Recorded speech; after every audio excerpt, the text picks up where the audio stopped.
Prove that all the line segments that can be drawn to a given line from a point not lying on it, the perpendicular line segment is shortest. यानी कि simple भाषा में आपको यही proof करना है कि x Y जो है वाई जेड से छोटा है। बोल रहा है कि आप प्रूफ कीजिए एक लाइन सेगमेंट को जो कि ड्रॉन किया गया है एक लाइन पे, जो कि ये लाइन है जिसको हम एल मान के चल रहे हैं, इस पर ड्रॉन किया है और यहाँ पे दो पॉइंट है, एक वाई पॉइंट है और एक जेड पॉइंट है।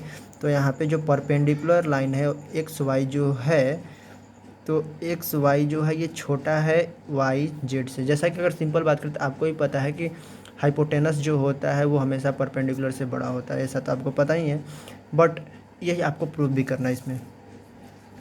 तो consider a line L on which Y and Z lie. एक लाइन है जो कि ये टोटल लाइन का नाम है एल और इस पे दो पॉइंट है, एक वाई और जेड है। एक्स वाई ये जो लाइन है परपेंडिकुलर है एल लाइन पे, तो एक्स वाई जो है परपेंडिकुलर है एल पे, चूँकि ये पूरा लाइन का नाम एल मानकर चल रहे हैं हम।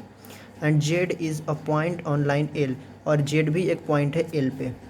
अदर देन वाई, वाई के अलावा जेड भी है।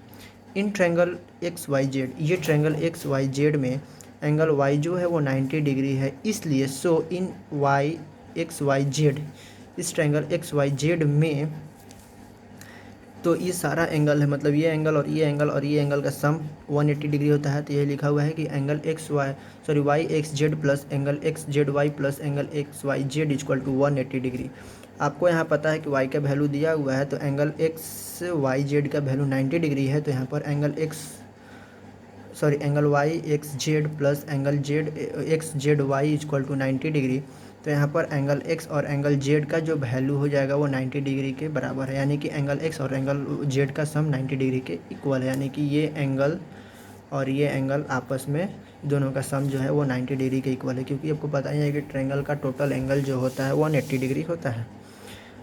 नेक्स्ट, अब एंगल जेड जो है ये भी, चूँकि ये दोनों का सम 90 डिग्री के बराबर, ये एंगल और ये एंगल का सम 90 डिग्री के बराबर है, तो यानी कि ये एंगल जो है इससे तो छोटा ही होगा। तो यही लिखा हुआ है कि एंगल जेड जो है एंगल वाई 90 से छोटा है, और एंगल जेड जो है एंगल वाई से भी छोटा है, चूँकि वाई जो है वो 90 है।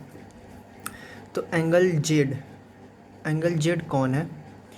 तो एंगल जेड जो है वो एंगल वाई से छोटा है, तो एंगल जेड के अपोजिट साइड का, एंगल के अपोजिट साइड एक्स वाई, तो एक्स वाई जो है ये भी छोटा होगा एंगल एक्स वाई जो ये भी छोटा होगा जेड एक्स जेड से, चूँकि आपको पता है कि अपोजिट साइड का आप थ्योरम में पढ़ चुके हैं कि अपोजिट एंगल जो है, मतलब ग्रेटर साइड के अपोजिट एंगल जो होता है वो बड़ा होता है, या फिर अपोजिट एंगल जो बड़ा एंगल होता है उसका अपोजिट साइड जो होता है वो भी बड़ा होता है।